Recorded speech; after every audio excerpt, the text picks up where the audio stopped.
안녕하세요. 39세 여성입니다. 나이가 많다면 많고 적다면 적다고 생각하고 있는 제가 이 나이에 수많은 경험을 하게 됐는데요. 이 나이에 이런 일을 굳이 겪어도 되는 건지 혼자 한탄을 할 때가 많아요. 결혼한 여자라면 시댁과 남편 사이에서 많은 일을 겪게 되는데 다른 사람이 다 겪는 평범한 일이 아닌 왜 나만 이런 유난스러운 일을 겪어야 하나 짜증나더라고요. 저와 남편 사이에 있었던 일로 이제 저 혼자만 끙끙 앓고 싶지 않아 이렇게 사연을 보냈습니다.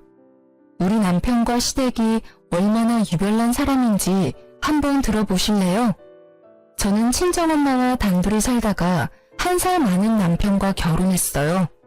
친정아버지는 10년 전 교통사고로 돌아가셨고요. 친정아버지가 살아계셨을 때도 원래 형편이 좋지 못했어요. 그래서 전 고등학교 다닐 때부터 평일 주말 가리지 않고 매일 알바를 해왔는데요. 근데 친정아버지가 돌아가신 이후부터 엄마와 단둘이 살게 됐고 전 더욱 독하게 마음먹으며 일하게 됐어요. 제가 어릴 때부터 엄마는 가정부로 일했어요. 제가 지금 남편과 결혼하고 나서도 늦은 나이까지 가정부로 일을 하셨고요. 아버지가 하늘나라로 갔기 때문에 남편과 결혼을 해야 할지 고민이 많이 됐어요. 아무래도 엄마 혼자 작은 집에 남아서 지낸다고 생각하니까 마음이 쓰이더라고요. 친정엄마는 자기 신경 쓰지 말고 시집가고 싶으면 마음 편하게 가라고 했어요. 그래서 전 그렇게 무거운 마음을 내려놓고 남편과 결혼했는데요. 그렇게 저와 결혼한 남편은 20대 후반부터 가게를 운영한 자영업자예요. 남편은 오래전부터 본인 사업을 꾸리는 게 꿈이었던 사람이라서 남들이 대학 갈 때 본인은 바로 일하게 됐다고 해요.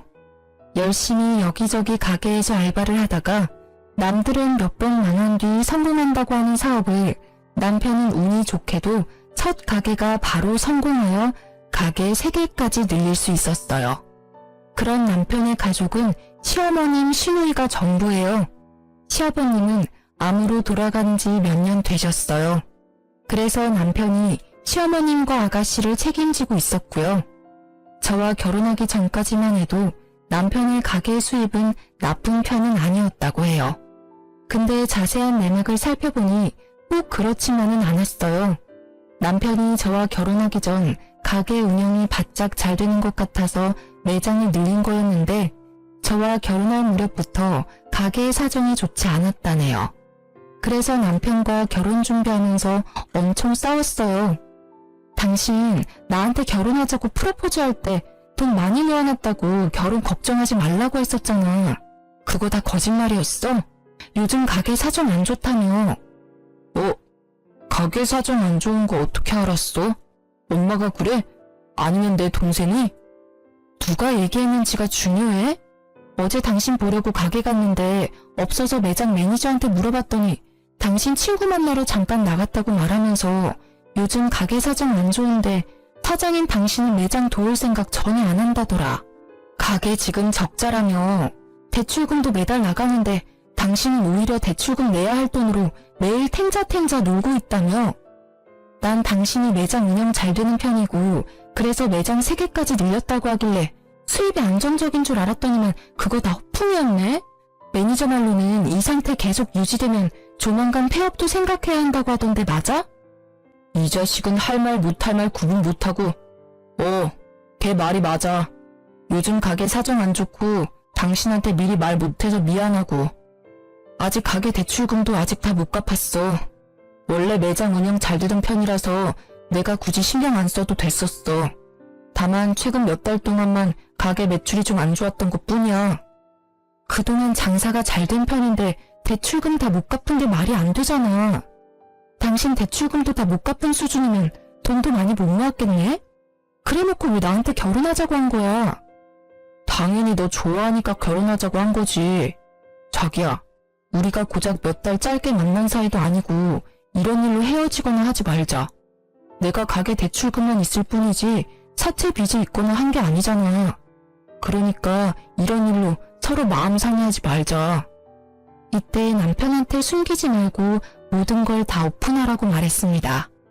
남편은 이제까지 돈을 많이 벌고 모아둔 것처럼 프로포즈를 했던 사람인데 알고 보니 그게 다 허풍이었어요.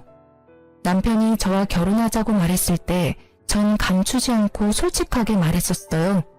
모아둔 돈이 3천만 원 밖에 없다고 했는데 본인은 많으니까 걱정하지 말라고 하더라고요. 그래놓고 저와 남편이 모아둔 돈 모두 합치니 1억조차 넘지 않았어요. 이 돈으로는 집 구하는 것부터 결혼식까지 준비하는 게 어려웠어요. 그래도 남편이 앞으로 잘하겠다고 떵떵거리길래 그 말을 믿고 대출 등 여러 도움을 받아 결혼하기로 남편과 합의 보게 됐습니다.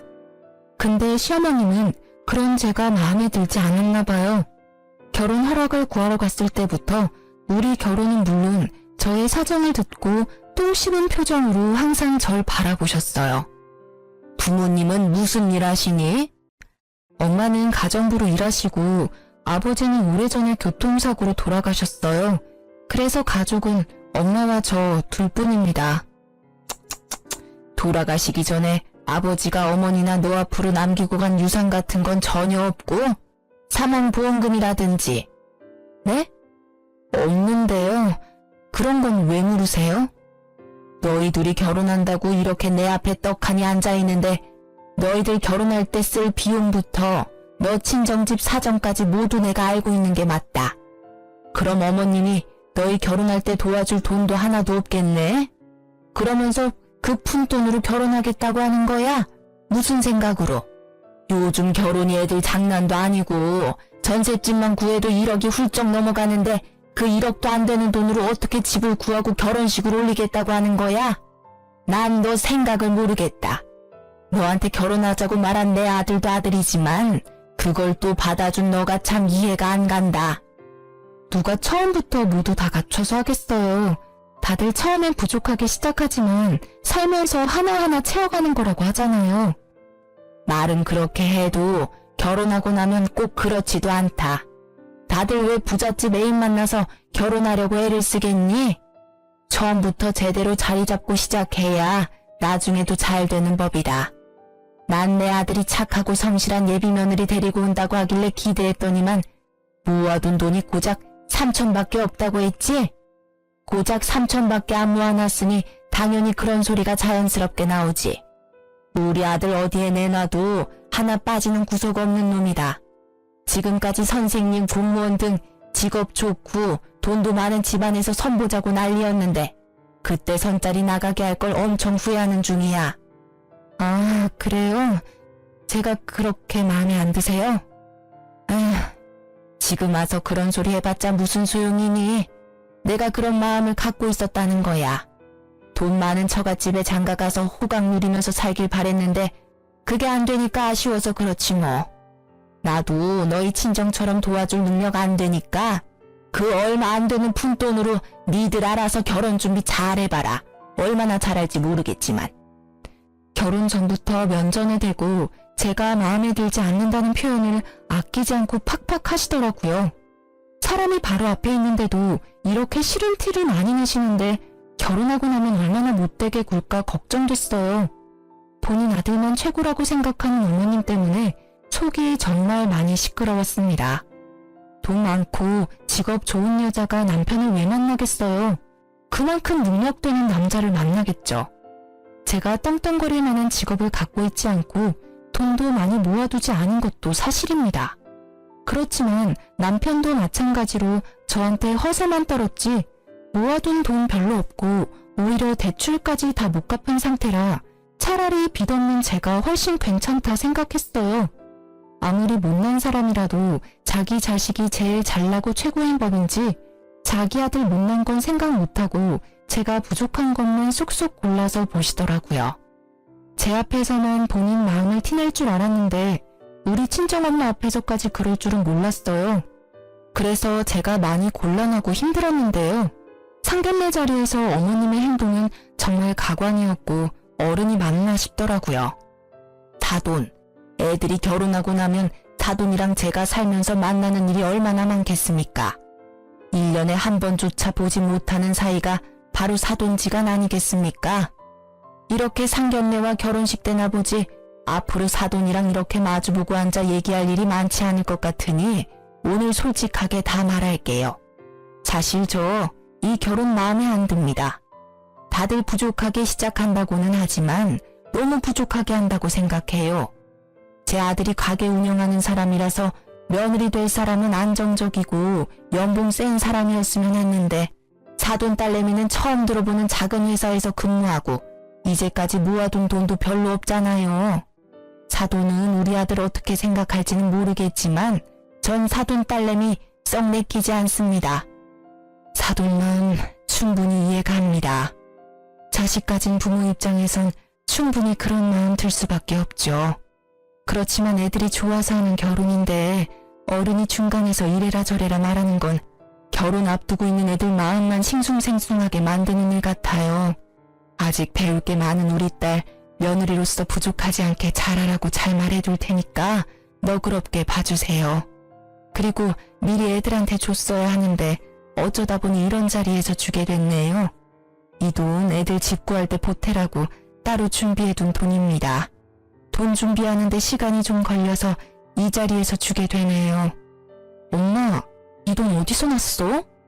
어른들 얘기하고 있으니까 일단 가만히 있어. 사돈, 앞으로 우리 딸 잘 부탁드립니다.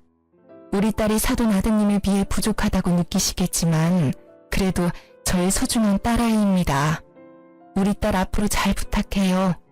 부족한 게 많은 딸이지만 심성 하나는 참 착한 아이입니다. 그러니 너그러운 마음으로 딸이라 생각하고 우리 딸 잘 봐주세요. 당연하죠.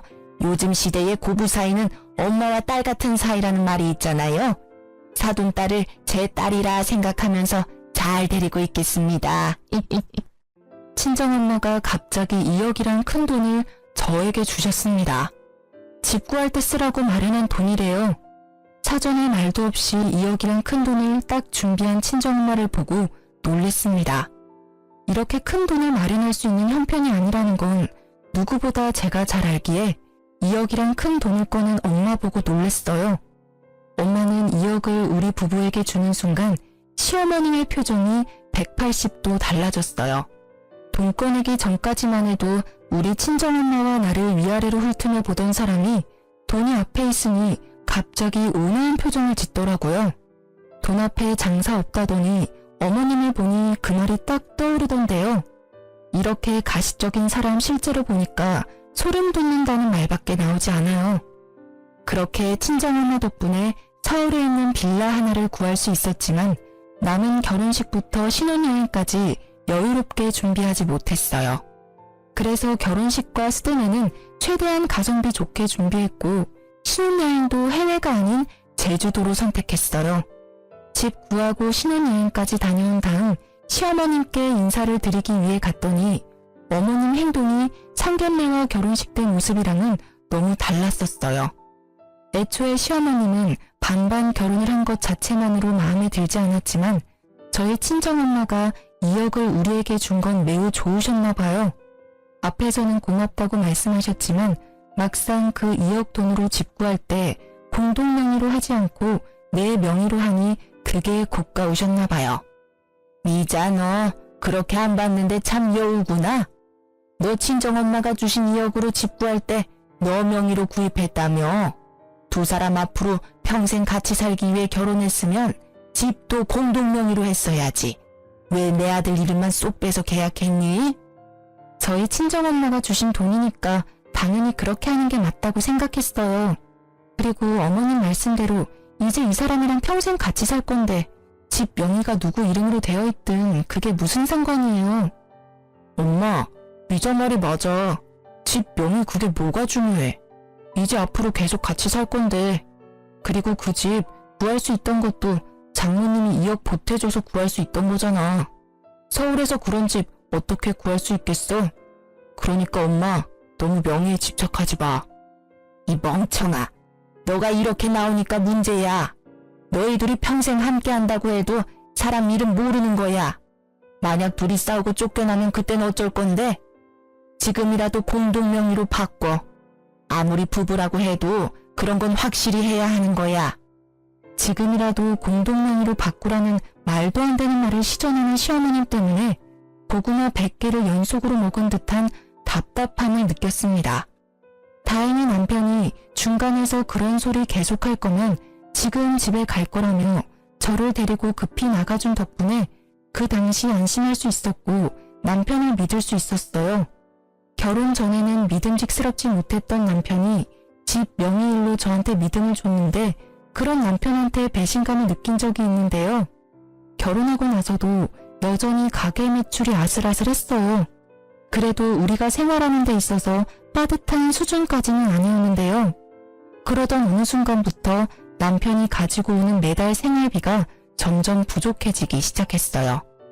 남편 통장을 정리하면서 알게 된 사실이 매달 시누이와 시어머님한테 용돈을 보내고 있었더라고요. 그것도 10만 원 수준이 아닌 100만 원씩을 보냈었어요.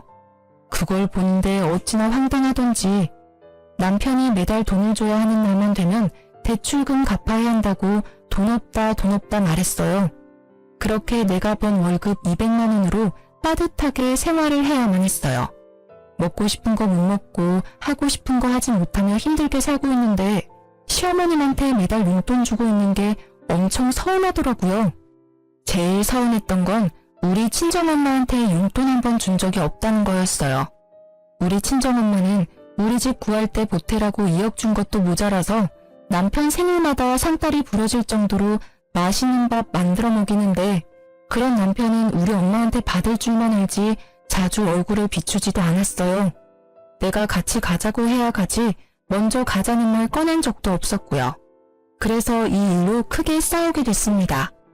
당신 어머님이랑 아가씨한테 매달 100만 원씩 용돈 보내고 있었더라? 어? 그거 어떻게 알았어? 매장 직원이 당신한테 일렀어? 매장 직원도 알고 있어? 매장 직원도 아는 사실을 이제까지 나한테 숨겼던 거였어? 당신은 날 와이프로 생각은 해? 매장 직원도 아는 사실을 왜 나만 모르고 있어야 하냐는 거야. 상의도 없이 왜 어머님한테 매달 돈 보내? 그것도 10만 원, 20만 원도 아니고 100만 원씩이나. 자기도 알잖아. 우리 엄마 맨날 힘들게 사는 거. 아빠 돌아가시고 나서 맨날 돈 없다 힘들다 입에 달고 사는데 아들로서 그런 엄마를 모른 척할 수 있겠어? 당신이랑 결혼하기 전까지 나랑 엄마랑 같이 살다 보니까 돈 걱정이 없었는데 이제 나랑 떨어져 지내니까 생활하는 게 좀 힘든가 봐. 그래서 당분간만 도와주기로 한 거야. 우리 엄마 연세도 있는데 일하기도 힘들고. 우리 엄마도 남편 없어. 혼자야. 우리 엄마는 어머님보다 먼저 남편 잃은 과부라고. 그래도 엄마는 지금까지도 일 열심히 해. 그래서 지금까지 나한테 손 벌린 적도 없어. 어머님은 우리 엄마랑 나이 차이가 얼마나 난다고 연세가 많아서 일을 못한다고 해? 어머님 아직 60대야. 내 친구 시어머님들은 정년퇴직 진작에 했는데도 집에만 있으면 몸이 간지럽다고 심심할 때마다 알바한다더라. 왜 남의 엄마랑 우리 엄마랑 비교해? 그리고 장모님은 원래 꾸준히 일해왔던 분이고 우리 엄마는 아빠가 돌아가시기 전부터 전업주부로 지내셨던 분이야. 어떻게 같을 수가 있어? 뭐가 달라? 남편이 없으면 일할 생각을 하는 게 당연한 거야. 집에만 있으면서 생활 어려운 아들한테 매달 돈 받으면서 지내는 것보다. 어머님 힘든 건 안쓰럽고 내가 하루하루 힘들게 사는 건 안 불쌍해? 자꾸 꼬투리 잡지 마. 내가 술 마시면서 엉뚱한 곳에 돈 쓴 것도 아니고 엄마한테 용돈 몇 번 준 건데 그걸 왜 자꾸 시비 거냐고. 용돈 몇 번? 시비? 당신 말 그런 식으로 할래? 어머님한테 한두 번만 준 게 아니니까 하는 말이잖아. 당신 앞으로 어머님한테 매달 돈 보내기만 해봐. 알아서 해. 이번 달은 이미 어머님한테 돈 보냈으니까 어쩔 수 없고 다음 달부터 그 돈 나한테 줘. 지금 생활 자체가 빠듯해서 적금도 못 들고 있는데 차라리 그 돈으로 적금을 들어야 되겠어. 남편이랑 돈 문제로 자주 싸웠어요. 하지만 달라진 건 없었어요. 한두 달은 어머님께 용돈을 주지 않는 것 같았지만 뒤에서 몰래 주는 걸 몇 번 들킨 적이 있었고 우리 엄마한테 직접 안부 전화를 하거나 찾아가는 일도 없었고요. 아들 같은 사위가 되겠다고 했으면서 아들은 개뿔, 동네 이웃 아줌마 아들보다 우리 엄마를 더 안 챙겨요. 남편이 이렇게 돈 문제로 실망을 계속 주다 보니 남편한테 숨긴 사실 한 가지가 있는데요. 남편이랑 결혼한 지 3년 차가 되었을 무렵 우리 외할아버지가 돌아가셨어요. 저는 그 소식을 듣고 깜짝 놀랐어요. 왜냐면 제겐 외할아버지가 없는 줄 알고 살아왔거든요. 사실 40년 전 엄마가 결혼할 당시에 외할아버지가 가난한 아빠를 크게 반대하는 바람에 엄마는 결국 할아버지랑 연을 끊고 살았다고 해요. 아빠가 죽기 직전에 처음 연락을 드렸지만 그는 장례식도 가기 싫다는 말에 엄마는 마음 깊이 상처를 받아 저에게 외할아버지란 존재도 알려주지 않았다네요. 그런데 그런 외할아버지가 상태가 위독하다는 연락을 받았고 엄마는 30년 만에 처음 병실에 누워있는 외할아버지를 만난 거였죠. 할아버지가 암 때문에 투병 생활을 하고 있었고 몇 년 동안 병원에 있었다고 해요. 엄마는 그런 할아버지 앞에서 펑펑 우셨어요. 일주일 뒤에 할아버지가 돌아가셨고요. 할아버지 유일한 자식인 엄마는 할아버지의 전 재산을 상속받게 됐는데요. 할아버지는 총 30억이 넘는 재산과 서울 중심에 있는 큰 상가 건물 한 채를 갖고 계셨어요. 그걸 모두 엄마가 상속받게 된 거였고요.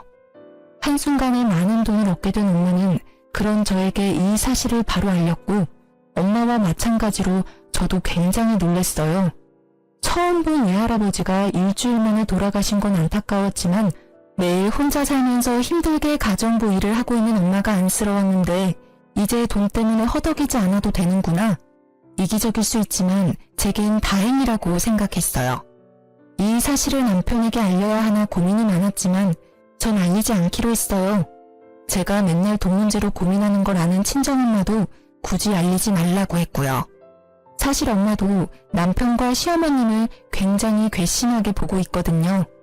시어머님은 우리 결혼할 때 도와준 거 하나도 없으면서 정작 우리 엄마한테 이것저것 바라는 눈치였고 게다가 남편보다 내가 아래인 것 마냥 대하는 어머님의 태도가 마음에 들지 않았다고 했어요. 그리고 남편도 날 평생 책임질 것처럼 데려가 놓고 정작 시어머니만 챙길 뿐 고생은 제가 다 하고 있으니 속상하다고 매번 말씀하세요.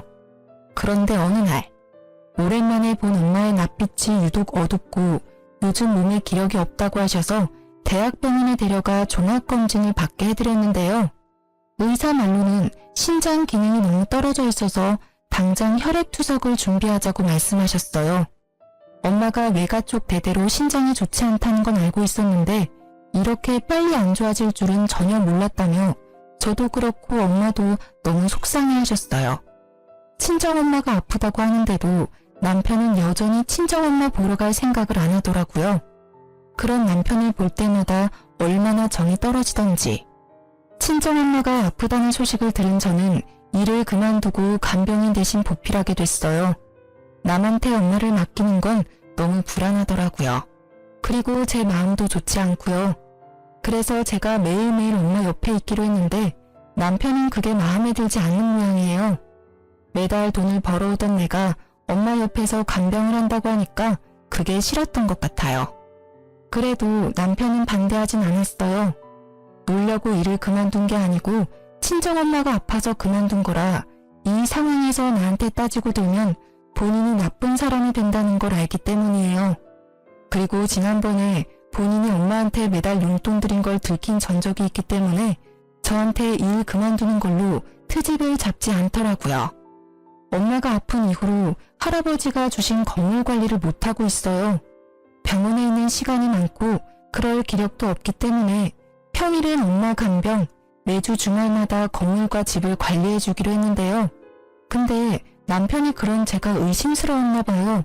평일 위주로만 친정엄마 간병하기로 했는데 주말에 쉬지 않고 교회를 다니니까요.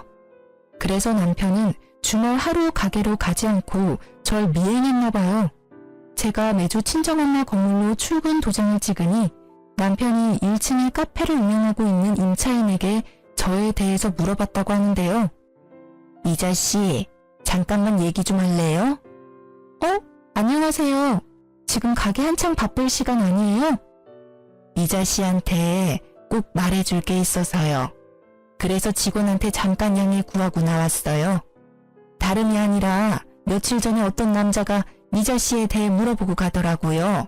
그래서 제가 이 건물주 딸이라고 말해주긴 했는데 좀 이상해서요. 네? 어떤 남자가요? 어떻게 생긴 남잔데요? 날 찾을 남자는 없을 텐데. 2층에 곧 가게 하나 빠진다고는 들었는데 거기 알아보고 있는 분인가? 상가 임대 자리 알아보는 것 같진 않았어요. 그 남자가 미자씨 콕 집어서 물어보는 것도 수상하고, 미자씨가 매주 주말마다 건물 관리하러 올 때마다 그 남자가 저 멀리서 지켜보는 것 같더라고요. 키는 180은 넘는 것 같고 덩치도 좀 있었어요. 피부는 까무잡잡한 편이에요. 만약 그 남자 또다시 찾아오거나 저 찾으면 그때 바로 저한테 전화해주세요. 제가 걱정이 됐던 임차인은 어떤 남자가 저에 대해 물어봤으니까 조심하라고 말해주더라고요. 건물 CCTV를 확인해보니까 남편이 약 3주 동안 건물 앞에 어슬렁거린 게 딱 찍혔더라고요. 어슬렁거린 이후에도 남편은 저한테 직접적으로 건물에 대해 물어보진 않았거든요. 임차인을 통해 건물주가 친정엄마라는 걸 알게 된 이후부터 남편의 태도가 180도 달라졌어요. 평소에 친정엄마한테 전화 한 통 안 하던 남편이 하루에 한 통씩 꼬박꼬박 전화하고 매주 가게 휴무일 때마다 친정엄마 만나러 가더라고요. 장모님, 저 왔어요. 오늘 몸은 어떠세요? 지난주보다 살이 더 빠진 것 같아요. 아이고, 우리 윤서방 왔어? 점심은 먹고 온 거야? 그럼요. 장모님도 점심 챙겨 드셨어요? 약은요? 이럴 때일수록 밥 꼬박꼬박 잘 챙겨 드셔야 해요. 예전처럼 하루에 한 끼만 드시지 마시고요. 지난번에 보니까 병원밥 절반도 안 먹던데요. 그러지 말고 꼭 다 드세요. 우리 윤서방이 내 걱정해주니까 좋네. 결혼하고 나서 한동안 얼굴 잘 비추지도 않더니만 처음엔 아픈 게 싫었는데 윤서방 보면 아픈 게 가끔은 좋네. 죄송해요. 이제부터 잘할게요. 당신 가게 일 안 바빠? 이렇게 자리 오래 비워도 돼? 가게보다 장모님이 먼저지. 가게는 나 없이도 알아서 돌아가. 당신 볼 일 있으면 보고 와. 내가 장모님이랑 있을게. 갑자기 왜 그래? 왜 안 하던 짓을 하냐고. 당신 원래 우리 엄마 이렇게 알뜰살뜰 잘 안 챙겼잖아. 엄마 아프다는 소식 들었을 때도 바로 엄마 만나러 가지도 않던 양반이 왜 이제 와서 잘하는 척 하냐고. 미자야, 윤서방한테 왜 그래? 이제야 사위 노릇 한다는데 너무 뭐라 하지 말고. 엄마는 가만히 있어봐. 이상하잖아. 갑자기 안 하던 짓을 하니까. 지금이라도 잘하고 싶어서 그렇지. 그동안 엄마랑 여동생만 챙기기 바빴지 정작 장모님 챙겨드린 적은 없더라고. 장모님이 아프다는 소식을 들었을 때도 실감이 안 났고, 나 지금부터라도 잘할게. 전 이미 CCTV와 임차인 덕분에 남편이 건물에 눈이 멀어 잘해주는 걸 알고 있었거든요. 만약 몰랐다면 이 인간 이제야 철 좀 들었네 하며 넘어갔겠지만 건물을 보고 간 이상 남편의 행동이 전부 가식처럼 보였어요. 화가 불쑥불쑥 올라왔지만 일단 꾹 참았어요.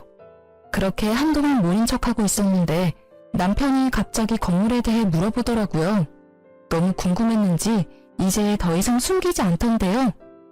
여보, 물어볼 게 있는데 장모님 건물 하나 있어? 지난번에 장모님이 어떤 사람이랑 통화하는 거 엿들었는데 건물 어쩌고 저쩌고 하는 것 같길래 일부러 엿들은 건 아니고. 아, 건물? 있지. 외할아버지가 돌아가시면서 엄마한테 물려준 건물이야. 나도 알게 된 지 얼마 안 됐어. 미리 말 못해서 미안. 에이, 미안하긴. 어머님 건물인데 일일이 나한테 설명 안 해줄 수도 있지 뭘. 근데 그 건물 장모님 돌아가시면 그대로 당신한테 상속되는 건가? 요즘 상속은 어떻게 진행되는 거야? 난 아빠가 남긴 유산이 없다 보니까 상속 문제는 잘 몰라서. 그게 왜 궁금해? 엄마 지금 죽는 것도 아닌데.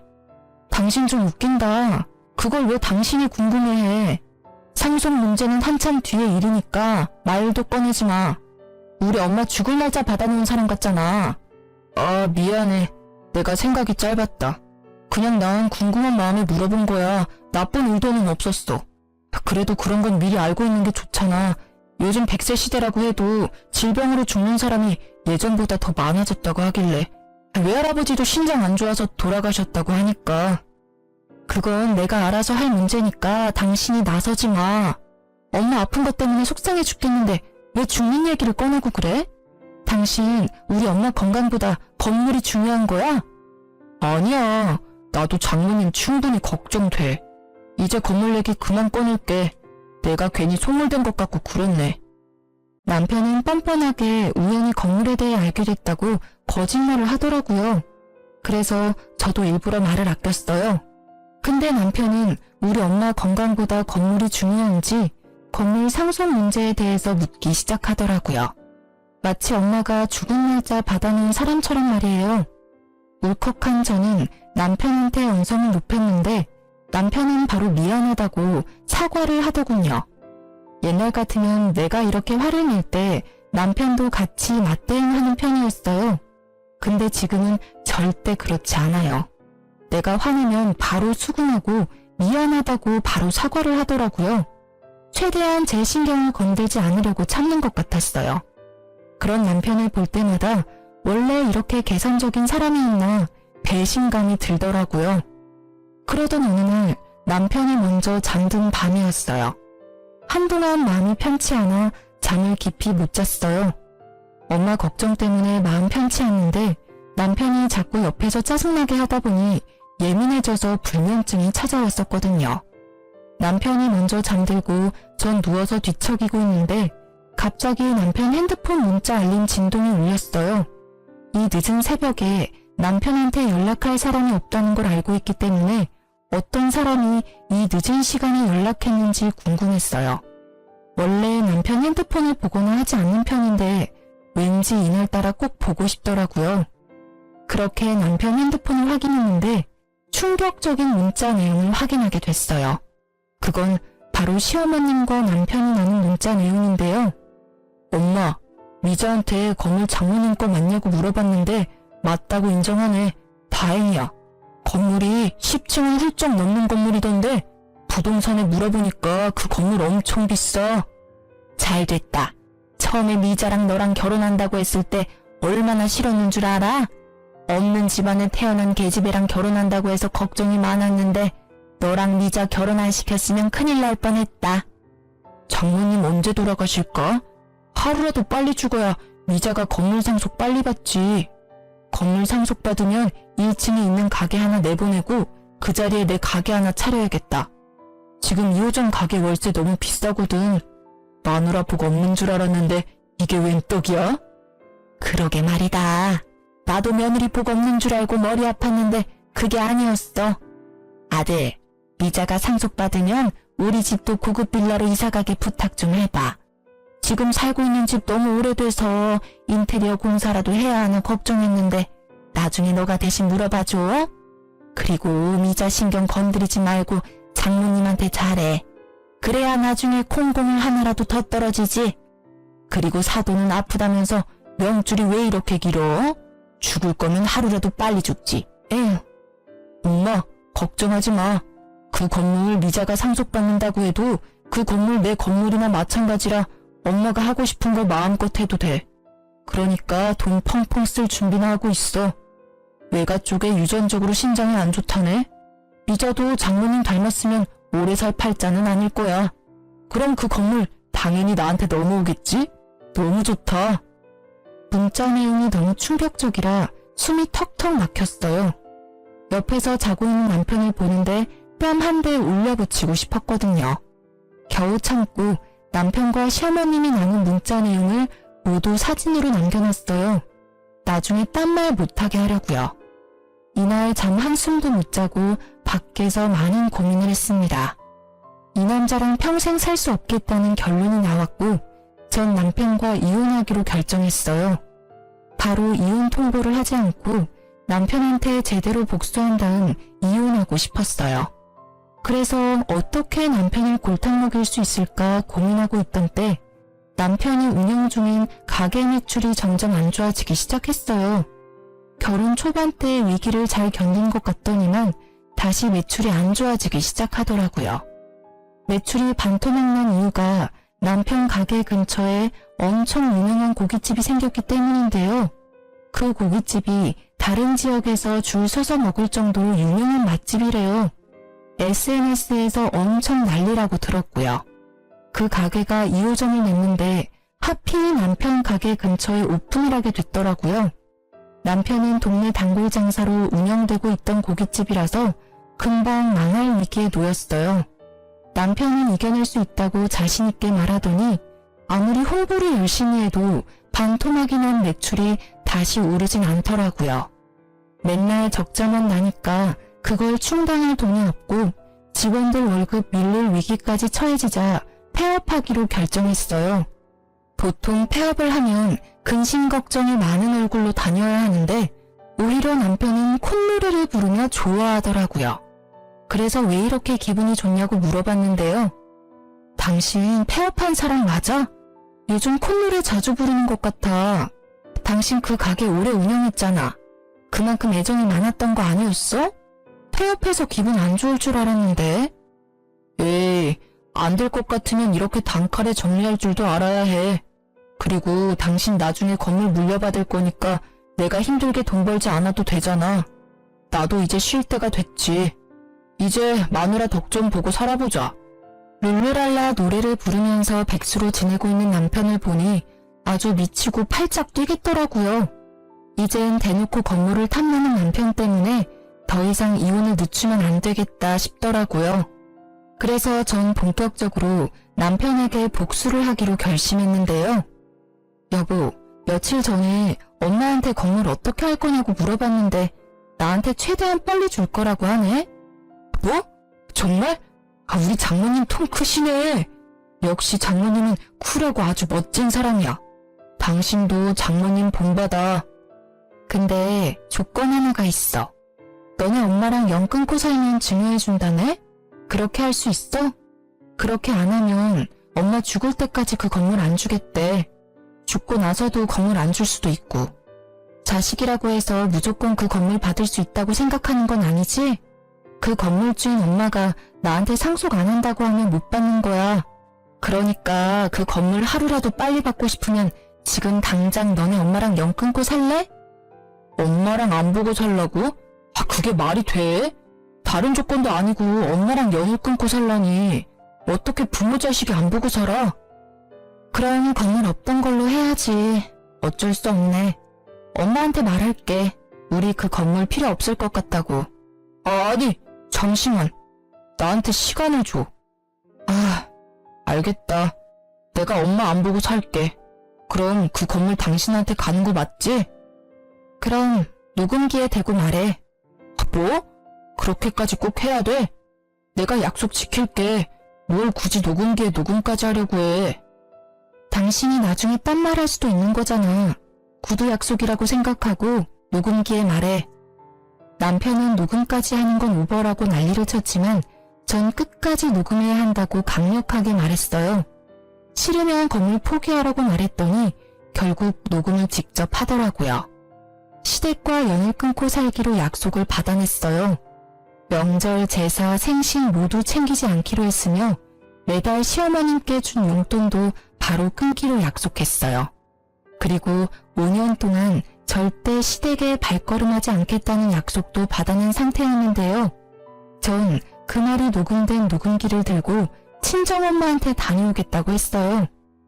전 남편한테 친정엄마한테 다녀온다고 말한 뒤 바로 시어머님한테 녹음 파일을 보냈어요. 녹음 파일을 들은 시어머님은 바로 저한테 전화해서 고함을 질렀어요. 너 도대체 뭐하는 년이야? 자식이랑 부모 연을 끊게 만들려고 해? 너 지금 어디야? 당장 만나. 어디긴 어디예요. 어머님이 앞으로 살 고급 빌라 찾는 중이죠. 어머님, 고급 빌라에 그렇게 살고 싶으셨어요? 우리 엄마가 빨리 죽었으면 할 정도로요? 근데 왜 우리 엄마 재산으로 편하게 살 궁리만 하세요? 왜 우리 엄마 건물로 호의호식 하려고 하는 거냐고요? 너가 그걸 어떻게... 너가 지금 오해한 모양인데 난 그런 적 없다. 없긴 뭘 없어요. 거짓말 좀 하지 마세요. 어차피 어머님 고급 빌라 근처에도 못 가실 거예요. 제가 그 건물 받으면 그이가 어머님이랑 안 보고 살겠다고 저랑 약속했거든요. 우리 아들이 그럴 애가 아닌데. 암튼 내가 아들이랑 다시 연락해보마. 어머님은 당황을 감추지 못하고 바로 남편에게 전화를 해본다며 전화를 뚝 끊었어요. 전 어머님과 통화를 끝내고 바로 이혼 전문 변호사를 찾아갔는데요. 문자 내역부터 남편이 매달 시댁에 100만 원 준 내역까지 모두 보여줬어요. 그리고 이제껏 남편한테 생활비당 생활비를 받아본 적이 없다고 고작 30만 원 내놓는 사람이라고 말했어요. 그렇게 바로 변호사와 함께 이혼 소송을 진행했어요. 곧 건물 물려받을 생각에 좋아하고 있던 남편은 이혼 소송장을 받고 난리가 났는데요. 갑자기 자기한테 왜 그러냐고 약속한 거랑 내용이 다르지 않냐고 따졌어요. 그런 전 남편한테 난 모르는 일이라고 또 엄마한테 연락해서 물어봐 라는 말을 툭 던지고 전화를 뚝 끊었어요. 남편한테 하루에 수십 통씩 전화가 왔었는데 전 끝까지 안 받았어요. 전 남편과 사이가 좋지 않은 것부터 지금까지 있었던 일에 대해 친정엄마한테 알리지 않았었는데요. 근데 친정엄마는 이 사실을 전부 눈치채고 있었더라고요. 엄마가 이 사실을 어떻게 알게 된 거냐면 남편 때문에 알게 된 거였는데요. 남편이 엄마한테 직접 연락해서 건물 공시지가부터 평수까지 세세하게 다 물어봤다고 하더라고요. 그것도 모자라서 폐업을 앞두고 있는 시기에 생활비가 부족하다고 우리 엄마한테 300만 원까지 받았더라고요. 이 모든 사실을 저한테 비밀로 했고요. 전 열이 너무 받아서 집을 팔기로 했어요. 남편이 꼴 보기 싫어서 잠시 친정엄마 집에서 생활하고 있었는데 그런 엄마한테 이 일에 대해 전해 듣고 제 명의로 된 신혼집을 바로 팔았어요. 한순간에 그 집에서 쫓겨난 남편은 소송에서 패소까지 하게 됐는데요. 패소한 남편은 결국 위자료와 변호사 비용까지 전부 본인이 부담해야 했어요. 다행히 우리 부부 사이에 아이는 없었지만 아이가 없고 결혼 생활이 길지 않다는 점에서 위자료를 많이 받지 못했어요. 위자료 금액은 적지만 그래도 벼룩처럼 내 피를 빨아먹으려고 한 남편과 시댁한테 복수를 제대로 한 것 같아 속이 다 시원했어요. 제가 이혼을 성공하고 난 다음 엄마는 바로 저에게 건물 증여를 해주셨어요. 엄마도 제 간병을 받으면서 제가 빨리 이혼하기만을 기다리고 있었다네요. 건물 소유자가 바로 바뀌면서 전 건물 청소해줄 아줌마를 2명 구하기 위해 구직 사이트에 공고를 올렸어요. 공고를 올리고 바로 1시간 뒤에 여러 이력서와 연락이 왔었는데요. 그렇게 면접 볼 사람 2명을 뽑았고 그 다음날 면접을 보기 위해 만났는데 그 2명의 면접자가 바로 시어머님과 아가씨였어요. 어머님은 절 보자마자 욕설을 날리며 제 머리채를 잡으려고 하는 거 제가 건물 CCTV를 가리켰어요. 아줌마, 여전히 그 못된 성질머리 못 고치셨네요? 제 몸 털끝 하나 건드리는 순간 저 CCTV에 바로 찍히는 거 아시죠? 저 이제 그냥 가만히 있지 않아요. 콩밥 먹고 싶으면 제 머리채 잡으시고요. 너 이 나쁜 계집애, 너가 나한테 어떻게 이럴 수 있어? 내가 이제까지 너한테 어떻게 했는데 한때 가족이었던 사람한테 이렇게 해도 되는 거니? 아니 아줌마, 내 가족이라고 생각한 적 단 한 번도 없어요. 그리고 아줌마가 저한테 며느리로서 잘해주신 적 단 한 번도 없잖아요. 누가 보면 천사표 시어머니였는 줄? 전 절대 합의란 거 없는 사람이니까 돈 많으시면 저랑 한판 붙던가요. 제가 강하게 나가니 전 시모는 찍소리 못하고 주먹만 바들바들 떠시더라고요.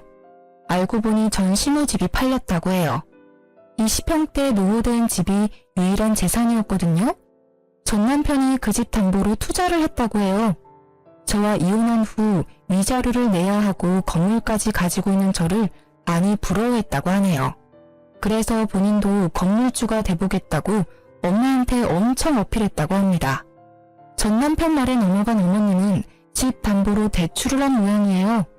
투자하여 큰 돈을 번 다음 좋은 건물 하나 매입하려고 했었는데 알고 보니 투자자가 유명한 사기꾼이었어요. 그래서 그 낡은 집을 한순간에 경매로 날렸다고 해요. 남편은 당장 돈을 벌기 위해서 일용직으로 일을 했다는데요. 시멘트를 나르는 일이었는데 무리해서 들다가 허리를 삐끗하는 바람에 결국 병원 신세를 졌다고 하네요. 당연히 돈도 못 벌고 있는 상황이고요.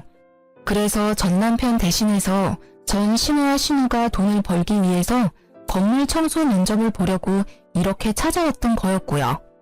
근데 하필 그 건물이 제 건물이었던 거죠. 전 예정을 생각해서 일하게 해준다고 말했더니 많이 망설이는 눈치였어요. 아무래도 이혼한 며느리 건물에서 청소를 한다는 게 쉽지가 않죠. 자존심이 많이 상하니까요.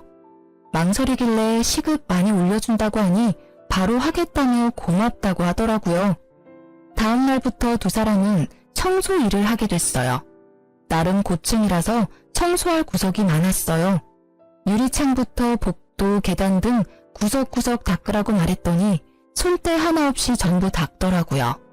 내 건물이라고 대충 할 생각이면 그만두라고 제가 단호하게 말했거든요. 그렇게 3일 동안 꼼꼼하게 청소를 시켰더니 몸살이 났는지 청소를 못하겠다고 배째라 시전하더라고요. 그래서 전 바로 그 자리에서 해고했습니다. 하루 푹 쉬고 다음날 전 신우가 절 따로 찾아왔는데요. 미자야, 내가 미안하다. 내가 한동안 안 하던 일을 하려고 하니까 너무 힘들어서 그랬어. 한 번만 봐줘. 내가 그럼 더 열심히 일할게. 아줌마, 혹시 보험 들어놓은 거 있어요? 보험? 그건 왜 묻니? 생명보험 기본적인 건 있다만. 잘 됐네요. 남편한테 저희 엄마 빨리 죽었으면 좋겠다고 했죠? 아줌마야말로 지금 죽으면 보험금 받은 자식들이 얼마나 편하게 살겠어요. 애매하게 골병 들면 병원비만 나가지. 정작 자식들한테 떨어지는 게 없잖아요. 일찍 죽으면 고생하는 자식을 얼마나 편하겠냐고요. 그러니까 지금이라도 자식한테 밉보이지 않고 잘하셔야죠. 나중에 어떤 일이 있을 줄 알고? 뭐? 그게 무슨? 내가 그쪽 아들 계산적인 거 알고 깜짝 놀랐었거든요. 돈에 눈이 멀어 부모랑 연도 끊는 자식이 보험금 때문에 무슨 일이라도 못 저지를까? 암튼 아줌마는 평생 자식들 눈치 보며 사셔야죠. 본인이 그따위로 키웠으니 불평불만은 하지 마시고. 제 말을 들은 순간 어머님은 눈을 동그랗게 크게 뜨고 도망가셨어요. 본인이 지은 죄를 알고 있는 거죠. 그 이후로 시댁과 남편을 본 적이 없어요. 어떻게 사는 줄도 모르고요. 이 이야기를 엄마한테 그대로 알려주니 속이 다 시원하다고 했어요. 그리고 지금은 엄마가 다니고 있는 대학병원 근처에 소형 아파트를 하나 구입했어요. 둘이서 살기에 딱 좋은 곳이에요. 예전보다 엄마 건강이 많이 회복된 편이지만 더 괜찮아지면 좋겠어요. 지금까지 제 이야기 어떠셨나요? 돈에 눈이 먼 인간들에게 나름 복수를 해보았는데 여러분들은 어떤 생각을 하셨나 모르겠네요. 다들 저와 엄마에게 응원의 한마디 부탁드립니다. 들어주셔서 감사합니다.